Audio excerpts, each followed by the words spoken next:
بسم اللہ الرحمن الرحیم۔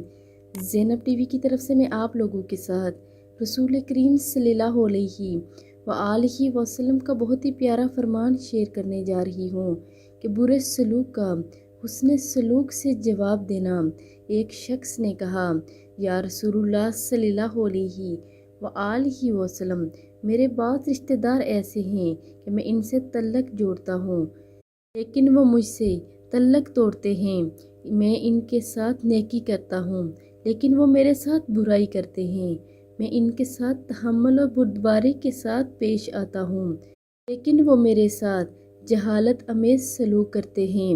آپ صلی اللہ علیہ وآلہ وسلم نے ارشاد فرمایا کہ اگر تو تم ویسا ہی کرتے ہو جیسا کہہ رہے ہو تو گویا کہ تم ان لوگوں کو گرم ریت کھلا رہے ہو، یعنی تمہارے حسن سلوک کے جواب میں ان کی بدسلوکی ان کے لیے وبال بن جائے گی، اور جب تک تم اس طرح کرتے رہو گے اللہ کی طرف سے تمہارے لیے ان لوگوں کے شر سے بچاؤ کے لیے ایک مددگار مقرر رہے گا جو تمہاری مدد کرے گا۔ اللہ رب العزت ہمیں حسن سلوک کی توفیق عطا فرمائے، آمین ثم آمین۔